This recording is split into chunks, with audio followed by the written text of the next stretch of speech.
ನನ್ನ ಫ್ರೆಂಡ್ಸ್ ಎಲ್ಲ ರಪ್ ಅಂತ ಬಿಟ್ಟೋಗ್ಬಿಟ್ರು. ನಾನು ಇರ್ಲೇಬಾರ್ದಪ್ಪ, ನಾನು ಸತ್ಯ ಹೋಗ್ಬಿಡ್ಬೇಕು. ಒಬ್ಬ ಹುಡುಗ 12th ಸ್ಟ್ಯಾಂಡರ್ಡ್ ನಲ್ಲಿ ಅಥವಾ 10th ಸ್ಟ್ಯಾಂಡರ್ಡ್ ನಲ್ಲಿ ಫೇಲ್ ಆಗ್ತಾನೆ ಅಂತ ಹೇಳಿದ್ರೆ ಆತ ಜೀವ್ಸಕ್ಕೇನೆ ಅನರ್ಹ ಅಂತ ತೀರ್ಮಾನ ಮಾಡ್ಬಿಡ್ತಾರೆ. ನಾನು ದೇವ್ರ ಹತ್ರ ಬೇಡ್ಕೊಳ್ತಾ ಇದ್ದೀನಿ. ಅವಾಗಾಯ್ತು ನೋಡಿ ಒಂಥರ ಮ್ಯಾಜಿಕ್ ತರ. ಹೆಂಗಾಯ್ತು ಅಂತ ಹೇಳಿದ್ರೆ ನನ್ಗೆ ಹೇಳ್ತಾ ಇದ್ರೆ ಇವಾಗ್ಲೂ ನನ್ ಗೂಸ್ ಬಂಪ್ಸ್ ಬರ್ತಾ ಇದೆ. ಅವಾಗ ಅನ್ಸ್ತು ಓದ್ಬೇಕು ಗುರು, ಓದಿದ್ರೆ ಮಾತ್ರನೇ ಬೆಲೆ ಸಿಗತ್ತೆ, ಓದ್ಲಿಲ್ಲ ಅಂತ ಹೇಳಿದ್ರೆ ಮನೆಯಲ್ಲಿರೋ ಅಪ್ಪ ಅಮ್ಮನೇ ಬೆಲೆ ಕೊಡೋದಿಲ್ಲ ಅಂತ. ಸರ್, ನೀವು ಮೌಂಟ್ ಎವರೆಸ್ಟ್ ಹತ್ತಾದ್ಮೇಲೆ ನಿಮ್ ಫೀಲಿಂಗ್ ಅಂದ್ರೆ ನಿಮ್ಗೆ ಯಾವ ತರ ಫೀಲ್ ಆಯ್ತು? ನಂದು 16 ವರ್ಷದ ಕನ್ಸದು. ಬಿಕಾಸ್ ಒನ್ಸ್ ಫೇಲ್ಯೂರ್ ಆಗಿದ ತಕ್ಷಣ ಅವ್ರು ಅದನ್ನ ಕ್ವಿಟ್ ಮಾಡಬಾರ್ದು, ನೆಕ್ಸ್ಟ್ ಕಂಟಿನ್ಯೂ ಮಾಡಬೇಕು. ಲೈಫ್ ತುಂಬಾ ದೊಡ್ಡದು. ಸೊ ಆ ಥರ ಸ್ಟೂಡೆಂಟ್ಸ್ಗೆ ಏನು ಮೋಟಿವೇಟ್ ಮಾಡಿ?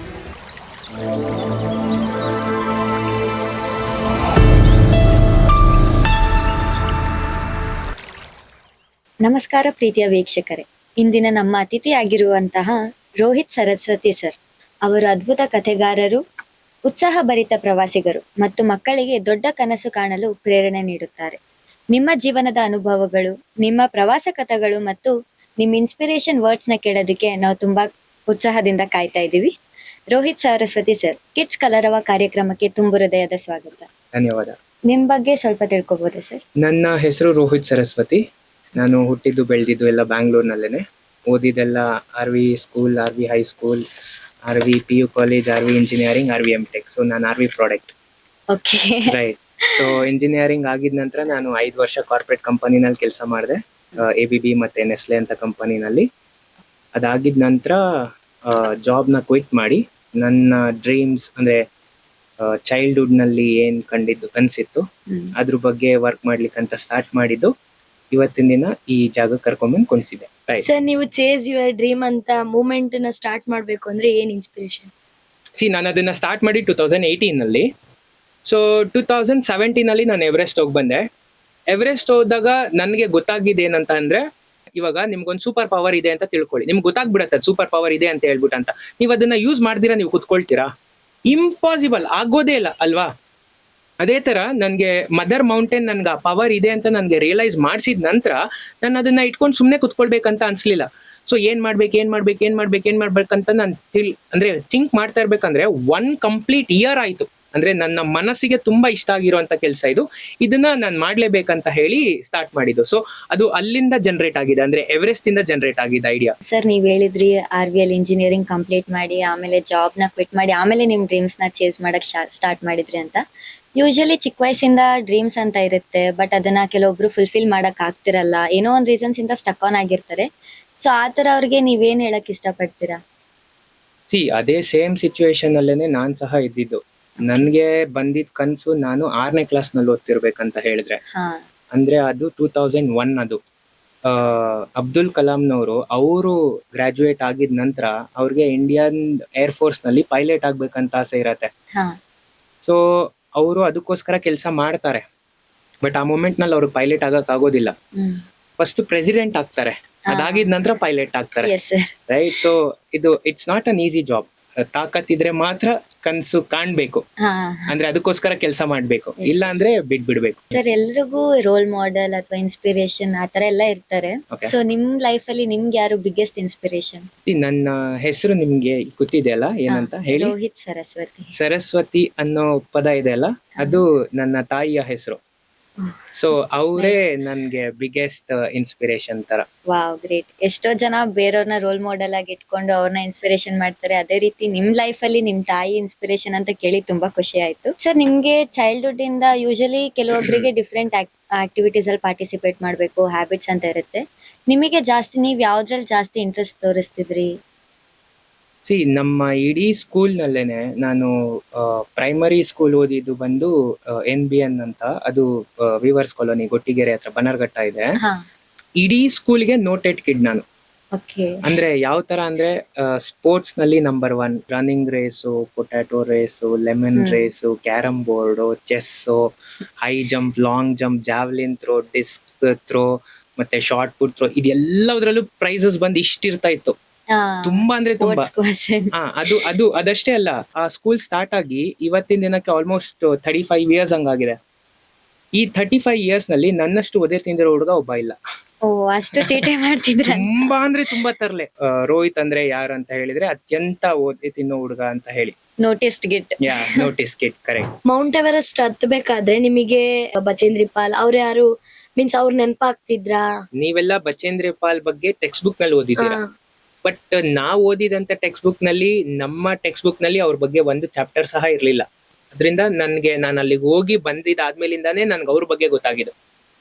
ಅಲ್ಲಿ ತನಕ ನಂಗೆ ಅವ್ರ ಬಗ್ಗೆ ಗೊತ್ತೇ ಇರ್ಲಿಲ್ಲ, ಆಯ್ತಾ. ಸೊ ಅದು ಒಂದು. ಅಂಡ್ ಎರಡನೇದೇನಂತ ಹೇಳಿದ್ರೆ, ನನ್ನ ಎವರೆಸ್ಟ್ ಜರ್ನಿ ಅಂತ ಏನಿದೆ, ಬಚೇಂದ್ರ ಪಾಲ್ ಎಲ್ಲ ಬಂದು ಸಮ್ಮಿಟಿಗೆ ಹೋಗಿರೋದು, ಅಂದ್ರೆ ಫುಲ್ ಪೀಕ್ ಇದೆ. ಟೋಟಲ್ ಎವರೆಸ್ಟ್ ಇದು ಹೈಟ್ ಬಂದು 8848 ಮೀಟರ್ಸ್ ಇದೆ, ಅಂದ್ರೆ 8848 ಮೀಟರ್ಗಳು. ಅದನ್ನ ನಾವು ಕಿಲೋಮೀಟರ್ ಕನ್ವರ್ಟ್ ಮಾಡ್ತೀವಿ ಅಂದ್ರೆ 8.8 ಕಿಲೋಮೀಟರ್, ಅಂದ್ರೆ ನೆಲದಿಂದ 8.8 ಕಿಲೋಮೀಟರ್ ಮೇಲ್ಗಡೆ ಇರೋದು ಸಮ್ಮಿಟ್. ತುಂಬಾ ಹೈಟ್ ಅದು, ಆಯ್ತಾ. ನಾನ್ ಸಮ್ಮಿಟಿಗೆ ಹೋಗಿಲ್ಲ, ನಾನ್ ಹೋಗಿರೋದು ಒಂದ್ಸರಿ ಬೇಸ್ ಕ್ಯಾಂಪಿಗೆ, ಇನ್ನೊಂದ್ಸರಿ ಅಡ್ವಾನ್ಸ್ ಬೇಸ್ ಕ್ಯಾಂಪಿಗೆ. ಬೇಸ್ ಕ್ಯಾಂಪ್ದು ಹೈಟ್ ಬಂದು 5364 ಮೀಟರ್ ಇದೆ, ಬಟ್ ನಾನ್ ಫಸ್ಟ್ ಟೈಮ್ ಹೋಗಿದ್ದ ರೀಚ್ ಆಗಿದ್ದು 5550 ಮೀಟರ್ಸ್, ಅಂದ್ರೆ 5.5 ಕಿಲೋಮೀಟರ್.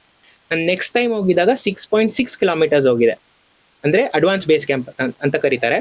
ಅದ್ರ ಹತ್ರ ತನಕ ಹೋಗಿದ್ದು, ನಾನು ಅಲ್ಲಿಂದ ರಿಟರ್ನ್ ಆಗಿದ್ದು. ಮೌಂಟೇನ್ ವರ್ಲ್ಡ್ ನಲ್ಲಿ ಒಂದು ಮಾತಿದೆ, ಏನಂತ ಅಂದ್ರೆ, you just cannot go to a mountain, so you can go to a mountain if and only if mountain wants you there. ಅಂದ್ರೆ ನೀವು ಬೆಟ್ಟಕ್ಕೆ ಹೋಗಕ್ಕಾಗತ್ತೆ ಯಾವಾಗ ಬೆಟ್ಟ ನಿಮ್ಮನ್ನ ಅಲ್ಲಿ ನೋಡ್ಬೇಕು ಅನ್ಕೊಂಡಾಗ ಮಾತ್ರ ನೀವು ಅಲ್ಲಿಗೆ ಹೋಗಕ್ಕಾಗತ್ತೆ. ಜಸ್ಟ್ ನೀವಾಗ ನೀವು ಅನ್ಕೊಂಡ್ರೆ ಹೋಗಕ್ ಆಗೋದಿಲ್ಲ. ಎಷ್ಟೋ ಮಕ್ಕಳಿಗೆ ಯೂಶಲಿ ಇವಾಗ for example SSLC PUC students ಅಂತಾನೆ ತಗೊಂಡ್ರೆ, ಅವ್ರು ಜಸ್ಟ್ ಫಸ್ಟ್ ಅಟೆಂಪ್ಟ್ ಅಲ್ಲಿ ಲೈಕ್ ಇನ್ಚೇಸ್ ಅವ್ರು ಟ್ರೈ ಮಾಡಿರ್ತಾರೆ ಲೆವೆಲ್ ಬೆಸ್ಟ್, ಬೈ ಚಾನ್ಸ್ ಅವ್ರು ಫೇಲ್ ಆದ್ರೆ ನೆಕ್ಸ್ಟ್ ಬೇರೆ ರಾಂಗ್ ಡಿಸಿಷನ್ಸ್ ನ ತಗೋತಾರೆ ಈಗ ರೀಸೆಂಟ್ ಡೇಸ್ ಅಲ್ಲಿ. ಆ ತರ ಸ್ಟೂಡೆಂಟ್ಸ್ಗೆ ಏನ್ ಹೇಳೋದಕ್ಕೆ ಇಷ್ಟಪಡ್ತೀರಾ? ಬಿಕಾಸ್ ಒನ್ಸ್ ಫೇಲ್ಯೂರ್ ಆಗಿದ ತಕ್ಷಣ ಅವ್ರು ಅದನ್ನ ಕ್ವಿಟ್ ಮಾಡಬಾರ್ದು, ನೆಕ್ಸ್ಟ್ ಕಂಟಿನ್ಯೂ ಮಾಡ್ಬೇಕು, ಲೈಫ್ ತುಂಬಾ ದೊಡ್ಡದು. ಸೊ ಆ ತರ ಸ್ಟೂಡೆಂಟ್ಸ್ಗೆ ಏನ್ ಮೋಟಿವೇಟ್ ಮಾಡ್ತೀರಾ? ಈ ಕ್ವೆಶನ್ ಆನ್ಸರ್ ಮಾಡೋದಕ್ಕೆ ಐ ಥಿಂಕ್ 100% ಕ್ವಾಲಿಫೈಡ್ ಪರ್ಸನ್ ನಾನು ಅನ್ಸುತ್ತೆ. ಎಸ್. ಕಾರಣ ಏನಂತ ಅಂದ್ರೆ, ನಮ್ಗೆಲ್ಲ 7th ಸ್ಟ್ಯಾಂಡರ್ಡ್ ನಲ್ಲಿ ಪಬ್ಲಿಕ್ ಎಕ್ಸಾಮ್ ಇತ್ತು. ಸೊ ಆ 7th ಸ್ಟ್ಯಾಂಡರ್ಡ್ ನಲ್ಲಿ ನಮ್ಮ ಸ್ಕೂಲ್ಗೆ ನಾನು school topper. Great. 10th standard ನಲ್ಲಿ ಸ್ಕೂಲ್ಗೆ 4th ಟಾಪರ್. 12th ಸ್ಟ್ಯಾಂಡರ್ಡ್ ನಲ್ಲಿ 2 ಸಬ್ಜೆಕ್ಟ್ ಫೇಲ್. ಅಂದ್ರೆ ನಾನು 84% ಸ್ಕೋರ್ ಮಾಡಿ 10th ಸ್ಟ್ಯಾಂಡರ್ಡ್ ನಲ್ಲಿ, 12th ಸ್ಟ್ಯಾಂಡರ್ಡ್ ನಲ್ಲಿ ಕೆಮಿಸ್ಟ್ರಿ ಮತ್ತೆ ಬಯಾಲಜಿ ಫೇಲ್ ಆಯ್ತು. ಎಷ್ಟು ಹೀನಾಯವಾಗಿ ಟ್ರೀಟ್ ಮಾಡ್ತು ನನ್ನ ಸೊಸೈಟಿ ಅಂತ ಹೇಳಿದ್ರೆ, ಆ ಮೊಮೆಂಟ್ ನಲ್ಲಿ ಒಬ್ಬ ಹುಡುಗ 12th ಸ್ಟ್ಯಾಂಡರ್ಡ್ ನಲ್ಲಿ ಅಥವಾ 10th ಸ್ಟ್ಯಾಂಡರ್ಡ್ ನಲ್ಲಿ ಫೇಲ್ ಆಗ್ತಾನೆ ಅಂತ ಹೇಳಿದ್ರೆ, ಆತ ಜೀವ್ಸಕ್ಕೇನೆ ಅನರ್ಹ ಅಂತ ತೀರ್ಮಾನ ಮಾಡ್ಬಿಡ್ತಾರೆ. ಇವಾಗ ನಿಮ್ಮ ಮನೆಯಲ್ಲೇನೆ ನೀವೇನಾದ್ರೂ ಕಡಿಮೆ ಮಾರ್ಕ್ಸ್ ತಗೊಂಡಿದ್ರಿ ಅಂತ ಹೇಳಿದ್ರೆ, ನಿಮ್ಗೆ ಇವಾಗ ಸಿಗ್ತಾ ಇರುವಂತ ಪ್ರೀತಿ ಗೌರವ ಸಿಗತ್ತಾ? ಇಲ್ಲ, ಈ ತರ ಟ್ರೀಟ್ ಮಾಡ್ತಾರೆ, ಕರೆಕ್ಟಾ? ನಮ್ಮ ಮನೆಯಲ್ಲೂ ಸೇಮ್ ಅದೇ ತರಾನೇ ಮಾಡಿದ್ರು. ಅದು ಅವ್ರ ತಪ್ಪು ಅಂತ ನಾನು ಹೇಳೋದಿಲ್ಲ. ಅವ್ರಿಗಿರುವಂತ ಸಮಾಜದ ಒತ್ತಡಗಳು, ಆ ಒತ್ತಡನ ನಮ್ಮ ಮೇಲ್ಗಡೆಗೆ ಅವ್ರು ಶಿಫ್ಟ್ ಮಾಡೋ ತರ ಮಾಡತ್ತೆ. 2007 ನಲ್ಲಿ ನಾನು ಫೇಲ್ ಆಗಿದ್ದು. ಆ ವರ್ಷ ಏನಾಯ್ತಂತ ಹೇಳಿದ್ರೆ, 2 ಘಟನೆಗಳು ನಡೀತು. ಅಂದ್ರೆ ನನ್ನ ಮನ ಪರಿವರ್ತನೆ ಆಗಕ್ಕಂತ. ನಾನು ಫೇಲ್ ಆದಾಗ ತುಂಬಾ ನೋವಾಯ್ತು. ಫಸ್ಟ್ ಆಫ್ ಆಲ್, ಇವಾಗ ಒಂದು ಅಚ್ಚು ಬೆಲ್ಲ ಇಟ್ರೆ ನೀವು ಅರ್ಧ ಗಂಟೆ ಅಥವಾ 3/4 ಗಂಟೆ ಬಿಟ್ರೆ ಈ ಎಲ್ಲಾ ಜಾಗದಲ್ಲಿರೋ ಇರುವೆಗಳು ಇದಕ್ ಬಂದ್ ಮುತ್ಕೊಳತ್ತೆ. ನೀವು ಅಚ್ಚು ಬೆಲ್ಲನ ತೆಗ್ದಿದ ತಕ್ಷಣ ರಪ್ ಅಂತ ಹೋಗ್ಬಿಡತ್ತೆ, ಎಲ್ಲಿಗೆ ಹೋಗತ್ತೆ ಗೊತ್ತಾಗೋದಿಲ್ಲ. ಅದೇ ತರ ನಾನು ಫೇಲ್ ಆಗಿದ್ದೀನಿ ಅಂತ ಗೊತ್ತಾಗಿದ ತಕ್ಷಣನೇ ನನ್ನ ಫ್ರೆಂಡ್ಸ್ ಎಲ್ಲ ರಪ್ ಅಂತ ಬಿಟ್ಟು ಹೋಗ್ಬಿಟ್ರು. ನಿಮ್ಗಂತ ಹೇಳಿದ್ರೆ ಫೋನ್ ಇದೆ, ವಾಟ್ಸ್ಆಪ್ ಇದೆ, ಇನ್ಸ್ಟಾಗ್ರಾಮ್ ಇದೆ. ನಿಮ್ಗೆ ಬೇಕಾಗಿದ ತಕ್ಷಣ ಚುಟ್ಗಿ ಹೊಡಿಯೋದ್ರಲ್ಲಿ 10 ಜನ ಫ್ರೆಂಡ್ಸ್ ಮಾಡ್ಕೊಂಡು ಮಾತಾಡ್ಬೋದು. ಆದ್ರೆ ಆ ಮೊಮೆಂಟ್ ನಲ್ಲಿ ನಮ್ಮ ಹತ್ರ ಫೋನ್ ಸಹ ಇರ್ಲಿಲ್ಲ. ನಾವೆಲ್ಲ ಕಾಯಿನ್ ಬಾಕ್ಸ್ ನಲ್ಲಿ ಕಾಯಿನ್ ಹಾಕಿ ಫೋನ್ ಮಾಡ್ತಾ ಇದ್ದಿದ್ದು. ನಾನು ಒಂದು ಇಡೀ ಕಾಯಿನ್ ತಗೊಂಡ್ ಹೋಗ್ತಾ ಇದ್ದೆ ಫೋನ್ ಬೂತ್ ಹತ್ರ. ಕಾಲ್ ಹಂಗ್ ಮಾಡಿದ್ರು ಅವ್ರು ಯಾರು ಕಾಲ್ ಮಾತಾಡಕ್ಕೆ ರೆಡಿ ಇರ್ಲಿಲ್ಲ. ಅದು ನನ್ಗೆ ತುಂಬಾ ನೋವಾಗ್ತಾ ಇತ್ತು. ಸೊ ಆ ಮೊಮೆಂಟ್ ನಲ್ಲಿ ತುಂಬಾ ಡಿಪ್ರೆಸ್ ಆಗ್ಬಿಟ್ಟಿದೆ ನಾನು. ಒಂದು ಫ್ಯಾಮಿಲಿ ಫಂಕ್ಷನ್ ಅಟೆಂಡ್ ಮಾಡಿಲ್ಲ, ಮತ್ತೆ ಒಬ್ಬರ ಹತ್ರ ಮನ್ಸ್ ಬಿಚ್ಚಿ ಮಾತಾಡಕ್ ಆಗ್ತಿರ್ಲಿಲ್ಲ. ಅಷ್ಟೊಂದು ಖಿನ್ನತೆ ಅನ್ನೋದಿತ್ತಾಯ್ತು. ನನ್ಗೆ ಯಾಕೆ ಅಳು ಬರ್ತಾಯ್ತು ಅಂದ್ರೆ, ಇಂಥ ಒಳ್ಳೆ ಲೈಫಿಗೆ ಓದದೆ ನನ್ನ ಲೈಫಿಗೆ ನಾನೇ ಬೆಂಕಿ ಇಟ್ಕೊಂಡ ಅನ್ನೋಂತ ಪ್ರಶ್ನೆ ಅಳು ಬರೆಸ್ತಾ ಇತ್ತು ತುಂಬಾನೇ. ಅವಾಗ ಅನ್ಸ್ತು, ಓದ್ಬೇಕು ಗುರು, ಓದಿದ್ರೆ ಮಾತ್ರನೇ ಬೆಲೆ ಸಿಗತ್ತೆ, ಓದ್ಲಿಲ್ಲ ಅಂತ ಹೇಳಿದ್ರೆ ಮನೆಯಲ್ಲಿರೋ ಅಪ್ಪ ಅಮ್ಮನೇ ಬೆಲೆ ಕೊಡೋದಿಲ್ಲ ಅಂತ. ಸರ್, ನಿಮ್ ಚೈಲ್ಡ್ಹುಡ್ ಅಲ್ಲಿ ನೀವು ಮರೆಯಕ್ ಆಗದೆ ಇರೋಂತ ತಪ್ಪು ಏನು ಸರ್? ಮರೆಯಕ್ ಆಗದೆ ಇರೋಂತ ತಪ್ಪು ಒಂದು ಕೋಟಿ ಇದೆ. ಸೊ ಬೆಸ್ಟ್ ಪಾರ್ಟ್ ಅಂತ ಹೇಳಿದ್ರೆ, ನಮ್ಮ ಸ್ಕೂಲ್ ನಲ್ಲಿ ಪ್ರಿನ್ಸಿಪಲ್ ಇದ್ದಾರಲ್ಲ, ಅವರು ನಮ್ಗೆ ಪ್ರಿನ್ಸಿಪಲ್ ಇಲ್ಲ, ಹೆಡ್ ಮಾಸ್ಟರ್ ಅವರು ಬೇಸಿಕಲಿ, ಆಯ್ತಾ. ಸೊ ಆ ಹೆಡ್ ಮಾಸ್ಟರ್ ಒಂದಿನ ಒಂದು ಎಕ್ಸ್ಪೆರಿಮೆಂಟ್ ಕಂಡಕ್ಟ್ ಮಾಡ್ತಿದ್ದಾರೆ.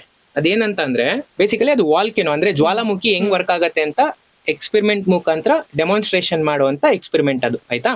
ಅದಕ್ಕೋಸ್ಕರ ನಮ್ ಸರ್ ಏನ್ ಮಾಡಿದ್ದಾರೆ, ಒಂದು 5 ಲೀಟರ್ದು ಸಲ್ಫ್ಯೂರಿಕ್ ಆಸಿಡ್ ಬಾಟಲ್ ತಗೊಂಡ್ ಬಂದಿದ್ದಾರೆ. 5 ಲೀಟರ್ ಇಷ್ಟು ದೊಡ್ಡದು ಬರತ್ತೆ, ಆಯ್ತಾ, ಇಷ್ಟು ದಪ್ಪ ಇರೋದು ಗಾಜಿನ ಬಾಟಲ್. ನಮ್ ಸರ್ ಏನ್ ಮಾಡಿದ್ದಾರೆ, ಈ ತರ ಮೇಲ್ಗಡೆ ಕ್ಯಾಪ್ ಓಪನ್ ಮಾಡಿದ್ದಾರೆ. ಆ ಕ್ಯಾಪ್ ನ ತೆಗಿಯಕ್ಕಂತ ಟ್ರೈ ಮಾಡ್ತಾ ಇದ್ದಾರೆ, ಬರ್ತಾ ಇಲ್ಲ ಅದು. ಮಾಡಿರೋ ಶತಾಯಗತಾಯದ ಪ್ರಯತ್ನದಿಂದ ಆ ಕ್ಯಾಪ್ ಲೂಸ್ ಆಗ್ಬಿಟ್ಟಿದೆ. ನಾನ್ ತಗೊಂಡ್ ಹಿಂಗ್ ಅಂದಿದ ತಕ್ಷಣನೇ ಅದು ರಪ್ ಅಂತ ಓಪನ್ ಆಗೋಯ್ತು. ಹಂಗ್ ಓಪನ್ ಆಗಿದ ತಕ್ಷಣನೇ ಅವ್ರಿಗೆ ಹೋಗ್ಬಿಟ್ಟು ಆಸಿಡ್ ಇಲ್ಲೊಂದ್ ಡ್ರಾಪ್, ಇಲ್ಲೊಂದ್ ಡ್ರಾಪ್, ಇಲ್ಲೊಂದ್ ಡ್ರಾಪ್, ಇಲ್ಲೊಂದ್ ಡ್ರಾಪ್, ಇಲ್ಲೊಂದ್ ಡ್ರಾಪ್, ಈ ತರ ಲೈನ್ಗೆ ಒಂದೊಂದ್ ಡ್ರಾಪ್ ಡ್ರಾಪ್ ಡ್ರಾಪ್ ಬಿದ್ಬಿಡ್ತು, ಆಯ್ತಾ. ಅವ್ರ ಹೆಂಡತಿ ಪಕ್ಕದಲ್ಲಿ ಇದ್ದವರು, ಹೆಡ್ ಮಾಸ್ಟರ್ ಹೆಂಡತಿ ಇದಾರಲ್ಲ, ಹೆಡ್ ಮಿಸ್ಟ್ರೆಸ್ ಅವರು, ನನ್ ಕಾಲರ್ ಹಿಡ್ಕೊಂಡ್ಬಿಟ್ಟು ನನ್ ಗಂಡನ್ ಸಾಯ್ಸಕ್ಕೆ ನಮ್ ಸ್ಕೂಲಿಗೆ ಬಂದಿದ್ಯೇನೋ ಅಂತ ಈ ತರ ಅವರು ಫುಲ್ಲು, ಯಾಕಂದ್ರೆ ಈ ತರ ಕಾಂಡಗಳು ವರ್ಷ ನಡೀತಾ ಇತ್ತು, ಪ್ರತಿ ವರ್ಷ. ಸೊ ಈ ಒಂದು ಇನ್ಸಿಡೆಂಟ್ ನಾನು ಐ ಥಿಂಕ್ ಮರೆಯಕ್ ಆಗೋದೇ ಇಲ್ಲ ಅಂತ ಅನ್ಸುತ್ತೆ. ಸೊ ಇದಾದಾಗ ನಮ್ ಸರ್ರು ರೂಮ್ ಕರ್ಕೊಂಡೋಗಿ ಚೆನ್ನಾಗಿ ಕೊಟ್ರ, ಬೇರೆ ಪ್ರಶ್ನೆ. But this is something that I never forget it from my childhood.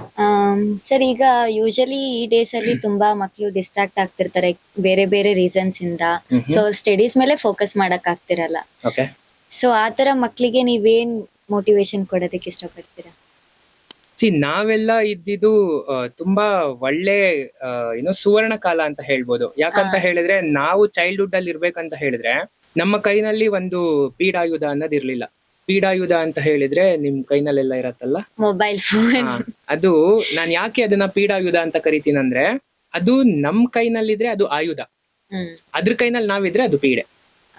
Correct ಅಲ್ವಾ? ಸೊ ಆತರ ನಮ್ಗಿರ್ಲಿಲ್ಲ ಆ ಮೂಮೆಂಟ್ ನಲ್ಲಿ. ಸೊ ನಮ್ಗೆಲ್ಲಾನು ಬರೀ ಗೋಲಿ, ಬುಗುರಿ, ಗಿಲ್ಲಿ ದಾಂಡು, ಸಾಕಬೇಕಾ, ಮತ್ತೆ ಕುಂಟೆ ಬಿಲ್ಲೆ, ಜೂಟಾಟ, ಎಷ್ಟೊಂದು ಈ ಆಟಗಳೆಲ್ಲ ಎಷ್ಟೊಂದ್ ಜನ ಮಕ್ಳಿಗೆ ಇವತ್ತಿನ ದಿನ ಗೊತ್ತೇ ಇಲ್ಲ. ಸೊ ನಾವ್ ಆತರ ಕಾಲ ಕಳ್ಕೊಂಡು ಬೆಳ್ದಿದ್ದು ಚಿಕ್ಕ ವಯಸ್ಸಿನಲ್ಲಿ. ಮತ್ತೆ ನಮ್ಗೆ ಡಿಸ್ಟ್ರಾಕ್ಷನ್ ಅಂತ ಹೇಳಿದ್ರೆ ಆ ಮೂಮೆಂಟ್ ನಲ್ಲಿ ಬಿಗ್ಗೆಸ್ಟ್ ಡಿಸ್ಟ್ರಾಕ್ಷನ್ ಅಂದ್ರೆ ಟಿವಿ ಒಂದೇ. So any given point of time ನಾವು ಬರೀ ಟಿವಿ ಅಂತ ಹೇಳ್ತಾ ಇದ್ವಿ, ಟಿವಿ ನೋಡ್ತಾ ಇದ್ವಿ. ಅದ್ರಲ್ಲಿ ನಮ್ ತಾಯಿ ಫೀಲ್ಡ್ ಗೆ ಬಂದು ಅಲ್ಲಿಂದ ಕೋಲ್ ತಗೊಂಡ್ ಮನೆ ತನಕ ಹೊಡ್ಕೊಂಡ್ ಕರ್ಕೊಂಡ್ ಬರೋರು. ಅಂದ್ರೆ ಅಷ್ಟೊಂದು ಹುಚ್ಚು ಆಟದ ಬಗ್ಗೆ. ಸೊ ಅದ್ ಒಂದೇ ನಮ್ಗೆ ಬಿಗ್ಗೆಸ್ಟ್ ಡಿಸ್ಟ್ರಾಕ್ಷನ್ ಅಂದ್ರೆ. ಅದ್ ಬಿಟ್ರೆ ಬೇರೆ ಡಿಸ್ಟ್ರಾಕ್ಷನ್ ಅನ್ನೋದು ಏನಂದ್ರೆ ಏನೂ ಇರ್ಲಿಲ್ಲ. ನಿಮ್ಗೆ ಮೊಬೈಲ್ ನಲ್ಲಿ ಯೂಟ್ಯೂಬ್ ಶಾರ್ಟ್ಸ್ ಆಗ್ಲಿ ಅಥವಾ ಇನ್ಸ್ಟಾಗ್ರಾಮ್ ರೀಲ್ಸ್ ಆಗ್ಲಿ ನೋಡ್ಬೇಕಂದ್ರೆ 3 seconds ನಲ್ಲಿ ಅದೇನಾದ್ರೂ ನಿಮ್ಮ ಅಟೆನ್ಷನ್ ಗ್ರಾಬ್ ಮಾಡಿಲ್ಲ ಅಂತ ಹೇಳಿದ್ರೆ ರುತ್ಲೆಸ್ಲಿ ಅಂದ್ರೆ ನಿರ್ದಾಕ್ಷಿಣ್ಯವಾಗಿ ನೀವು ಅದನ್ನ ಸ್ವೈಪ್ ಮಾಡ್ಬಿಡ್ತೀರಾ. ಸೊ ಅದು ಮೈಂಡ್ ಮೇಲೆ ತುಂಬಾ ಇಂಪ್ಯಾಕ್ಟ್ ಆಗತ್ತೆ. ಅದರಿಂದ ಹೊರಗ್ ಬರ್ಬೇಕಂತ ಹೇಳಿದ್ರೆ ಒಂದ್ ಸ್ವಲ್ಪ ದಿನ ಮೊಬೈಲ್ ನ ಸೈಡಿಗೆ ಇಡ್ಬೇಕು, ಅಥವಾ ಈ ಆಪ್ ಗಳನ್ನೆಲ್ಲ ಅನ್ಇನ್ಸ್ಟಾಲ್ ಮಾಡ್ಬೇಕು. ಈ ತರ ಮಾಡೋದ್ರಿಂದ ನಿಮ್ಗೆ ಡಿಸ್ಟ್ರಾಕ್ಷನ್ ಕಡಿಮೆ ಆಗತ್ತೆ, ಮತ್ತೆ ಫೋಕಸ್ ಜಾಸ್ತಿ ಆಗತ್ತೆ. ಅಂದ್ರೆ ನಾನ್ ಆತರ ಮಾಡ್ತಿದ್ದೆ. ಸೊ ನನ್ಗೆ ಗೊತ್ತಿಲ್ಲ ಮಕ್ಳಿಗೆ ಅದು ಯಾವ ತರ ರಿಲೇಟ್ ಆಗತ್ತಂತ. ಇಲ್ಲ ಸರ್, ತುಂಬಾ ಯೂಸ್ಫುಲ್ ಆಗುತ್ತೆ. ನೀವ್ ಹೇಳ್ದಂಗೆ ಅದು ಸೋಷಿಯಲ್ ಮೀಡಿಯಾ ಆಪ್ಸ್ ಅದೆಲ್ಲ ಅನ್ಇನ್ಸ್ಟಾಲ್ ಮಾಡಿದ್ರೆ ಸ್ವಲ್ಪ ಫೋಕಸ್ ಆಗೋದಕ್ಕೆ. ಸರ್, ನೀವು ಮೌಂಟ್ ಎವರೆಸ್ಟ್ ಹತ್ತಾದ್ಮೇಲೆ ನಿಮ್ ಫೀಲಿಂಗ್ ಅಂದ್ರೆ ನಿಮ್ಗೆ ಯಾವ ತರ ಫೀಲ್ ಆಯ್ತು? ನಂದು 16 ವರ್ಷದ ಕನ್ಸದು. ಅಂದ್ರೆ ಹಿಂಗ್ ಹೋಗ್ಬೇಕು, ಹಿಂಗ್ ಮಾಡ್ಬೇಕು, ಹಿಂಗ್ ನೋಡ್ಬೇಕು, ಹಿಂಗ್ ಮಾಡ್ಬೇಕು, ಆತರ 16 ವರ್ಷದಿಂದ ನನ್ ಬಯಕೆ. ಆ ಜಾಗಕ್ಕಂತ ಹೋಗಿ ನಿಂತಾಗ, ಎವರೆಸ್ಟ್ ಬೇಸ್ ಕ್ಯಾಂಪ್ ಅಂತ ಹೋಗಿ ನಿಂತಾಗ, ಏನ್ ಗುರು ಇಷ್ಟೇನಾ, ಇದ್ರಲ್ಲೇನು ಇಲ್ವೇ ಇಲ್ವಾ, ಇದೇನಾ ಡ್ರೀಮ್ ಅಂದ್ರೆ ಇದಕ್ಕೋಸ್ಕರ ನಾನು ಇಷ್ಟೊಂದು ಪರಿತಪಿಸ್ತಾ ಇದ್ನ 16 ವರ್ಷಗಳ ಕಾಲ. ಅಂದ್ರೆ ಆತರ ಫೀಲ್ ಆಗತ್ತೆ. ನೀವು ಮೌಂಟ್ ಎವರೆಸ್ಟ್ ಯಾವ ಮಂತ್ ಅಲ್ಲಿ ರೀಚ್ ಆಗಿ ಬಂದ್ರಿ? ಜಾನ್ವರಿ 2017 ಫಸ್ಟ್ ಟೈಮ್ ಹೋಗಿದ್ದು. ಸೆಕೆಂಡ್ ಟೈಮ್ ಹೋಗಿದ್ದು ಮಾರ್ಚ್ 2019. ಸರ್, ಜಾನ್ವರಿಲಿ ರಿಪಬ್ಲಿಕ್ ಡೇ ಬರುತ್ತಲ್ವಾ, ನೀವು ಅದನ್ನ ಹೇಗ್ ಸೆಲೆಬ್ರೇಟ್ ಮಾಡಿದ್ರಿ? ಅಂದ್ರೆ ನೀವು ಮೌಂಟ್ ಎವರೆಸ್ಟ್ ಅಲ್ಲಿ ಇದ್ರಲ್ವಾ? ರೈಟ್ 2017 26th Jan ಆಯ್ತಾ. ಆ ದಿನ ಒಂದು ಏನಾಯ್ತಂದ್ರೆ, ನಾನೊಂದು ಹೋಟೆಲ್ ನಲ್ಲಿದೆ. ಅಲ್ಲಿ ಲಬೂಚೆ ಅಂತ ಒಂದ್ ಜಾಗ ಬರತ್ತೆ.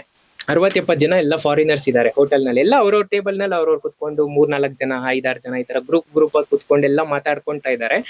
ಆ ಜಾಗದಲ್ಲಿ ಇದೇ ತರ ಒಂದು ಟೇಬಲ್, ನಾನು ಒಬ್ಬ ಅಲ್ಲಿ ಟೂರಿಸ್ಟೇನೆ, ನಾನು ಆಲ್ ಆಫ್ ಅ ಸಡನ್ ಈ ಬೆಂಚ್ ಮೇಲ್ಗಡೆ ಎದ್ದು ನಿಂತ್ಕೊಂಡು ladies and gentlemen, you are all attention please ಅಂತ ಹೇಳ್ದೆ.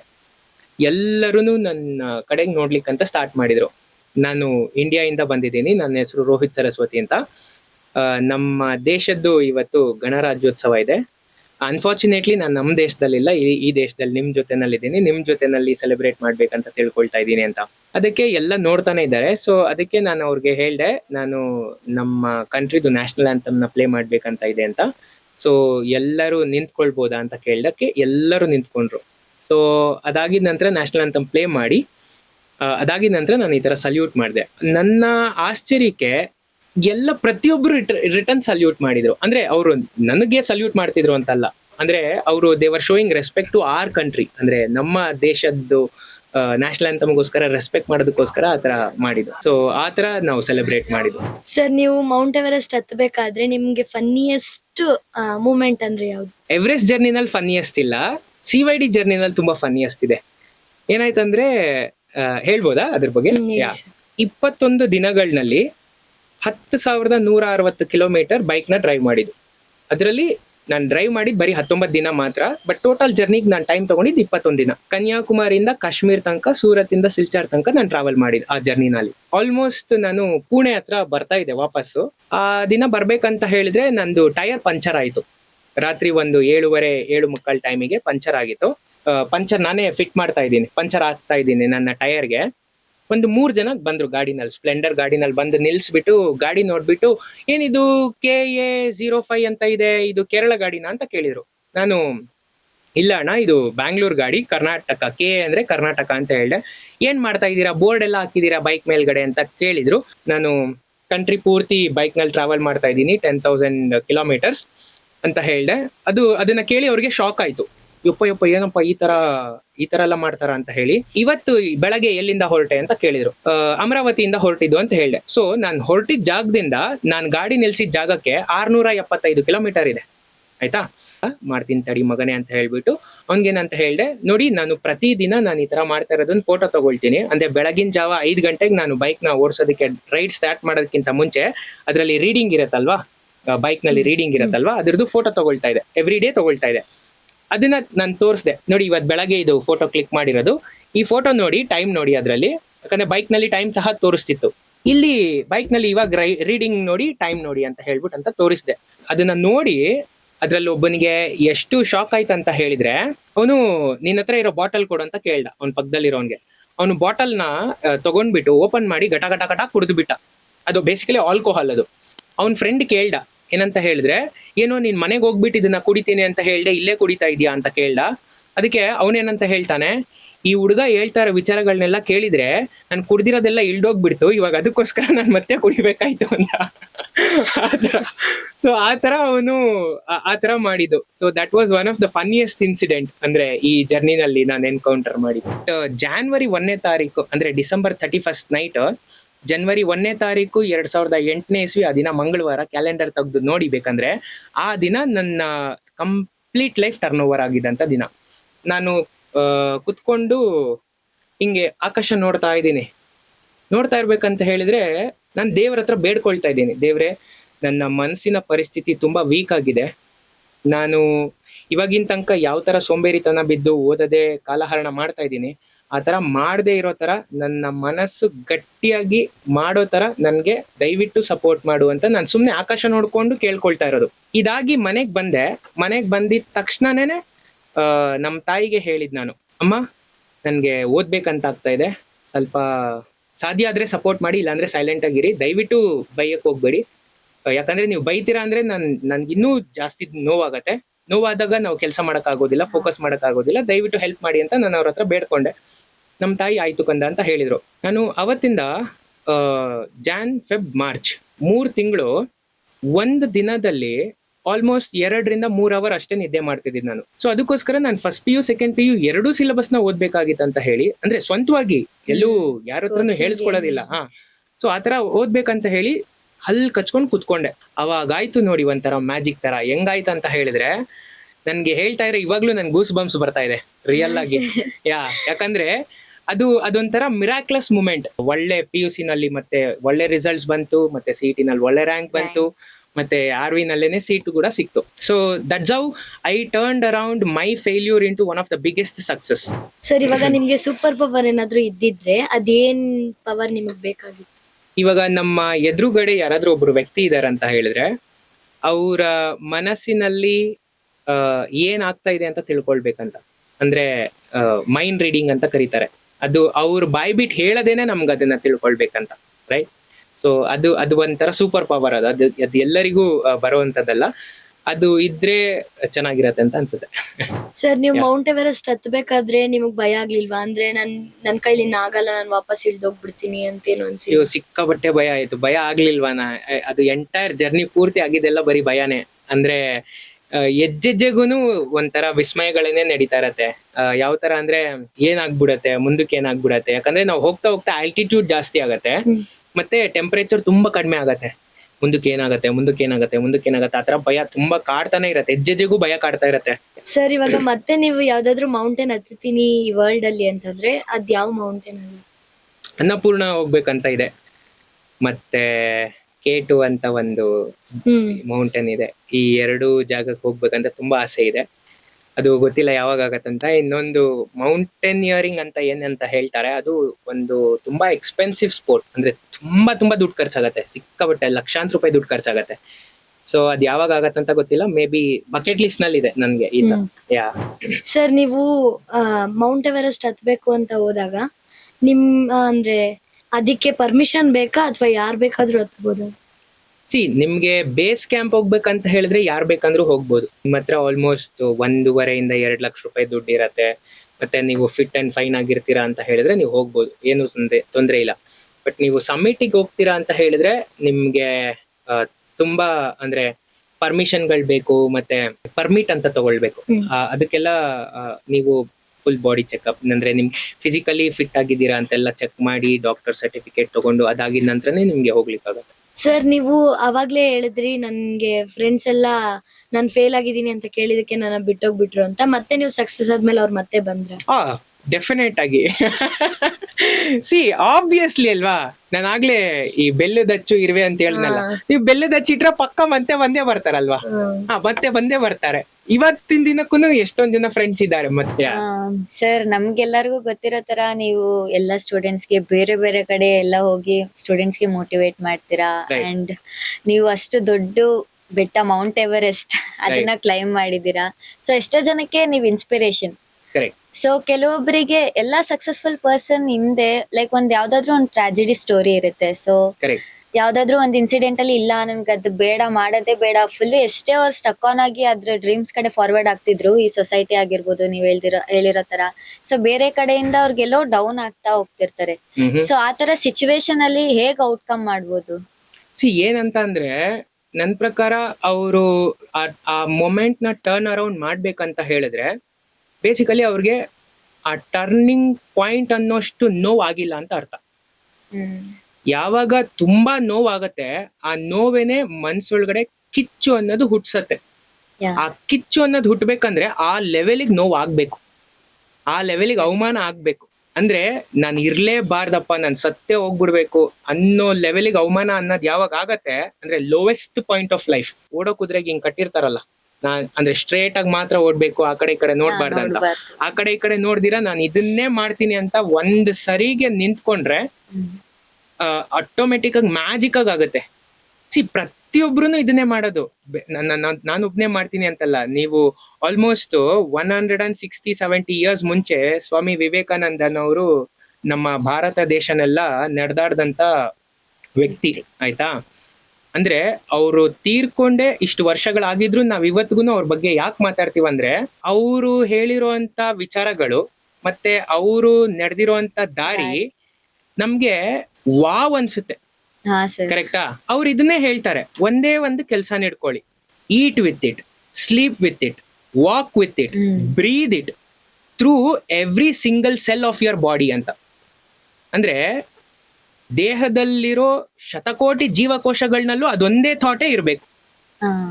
ಅವಾಗ ಆಟೋಮೆಟಿಕ್ ಆಗಿ ಮ್ಯಾಜಿಕ್ ಆಗಿ ಸಕ್ಸಸ್ ಅನ್ನೋದು ಸಿಗತ್ತೆ. ಇಟ್ಸ್ ನಥಿಂಗ್ ಬಟ್ ಏನಂತ ಹೇಳ್ತಾರೆ, ಏನೋ ಇದು ಮಾರಿ ಕಣಿವೆ ರಹಸ್ಯ ಇಲ್ಲ. ತುಂಬಾ ಸಿಂಪಲ್ ಇದೆ, ಆದ್ರೆ ಆ ಸಿಂಪಲ್ ಥಿಂಗ್ಸ್ ನ ಮಾಡೋದೇ ತುಂಬಾ ಕಷ್ಟ. ಸೊ ಎಲ್ಲಾ ಸಕ್ಸಸ್ಫುಲ್ ಪರ್ಸನ್ ಅವರು ಏನಾದ್ರೂ ಹೊರಗಡೆ ಹೋದಾಗ ಎಲ್ಲಾದ್ರೂ ಮಾತಾಡ್ಬೇಕಂದ್ರೆ ಲಾಸ್ಟ್ ಅಲ್ಲಿ ಒಂದು ಮೋಟಿವೇಶನ್ ಅಂತ ಕೊಟ್ಟು ಹೋಗ್ತಾರೆ. ಸೊ ನಮಗೆ ಇವತ್ತು ನೀವು ನಮ್ ಜೊತೆ ಇದ್ದೀರಾ, you are a successful person to all. Okay. So ನೀವು ನಮ್ ವೀಕ್ಷಕರಿಗೆ ಮತ್ತೆ ನಮ್ಮ ಸ್ಪರ್ಶ ಟ್ರಸ್ಟಿನ ಮಕ್ಕಳಿಗೆ ಏನಾದ್ರೂ ವಿಷಯ ಹೇಳ್ಬೇಕು ಅಂತಿದ್ರೆ ಅದನ್ನ ಪ್ಲೀಸ್ ಶೇರ್ See, ಮಾಡಿ. ಆ ತರ ಅಂತ ಹೇಳಿದ್ರೆ ಅಬ್ದುಲ್ ಕಲಾಂನವ್ರು ಒಂದ್ ಮಾತು ಹೇಳ್ತಾರೆ. ಏನಂತ ಅಂದ್ರೆ, whenever you tell your dream to the next person, if you or she doesn't laugh back at your dreams, then your dreams are not big enough ಅಂತ. ಅಂದ್ರೆ ನಿನ್ನ ಕನಸನ್ನ ನಿನ್ನ ಪಕ್ಕದಲ್ಲಿರುವಂತ ವ್ಯಕ್ತಿಗೆ ಹೇಳಿದಾಗ ಅವ್ರು ಅದನ್ನ ಕೇಳಿ ಬಡ್ಕೊಂಡ್ ನಗ್ಲಿಲ್ಲ ಅಂತ ಹೇಳಿದ್ರೆ ನೀನ್ ಕಾಣ್ತಾ ಇರುವಂತ ಕನಸು ದೊಡ್ಡದಲ್ವೇ ಅಲ್ಲ ಅಂತ. ಅಂದ್ರೆ ನಾವ್ ಹೇಳುವಂತ ಕನಸು, ಇವಾಗ ನೀವ್ ನನ್ನ ಕೇಳಿ ಏನಂತ ನಿಮ್ ಕನಸು ಅಂತ. ನಿಮ್ ಕನ್ಸೇನು ಸರ್? ನನ್ನ ಕನಸು ಇವಾಗ ರೈಟ್ ನಾವ್ ಇರೋ ಕನಸು ಏನಂತ ಹೇಳಿದ್ರೆ ಕರ್ನಾಟಕ ಪೂರ್ತಿ ಒಂದು ವಾಕ್ ಮಾಡ್ಬೇಕಂತ ಒಂದ್ ಕನಸಿದೆ.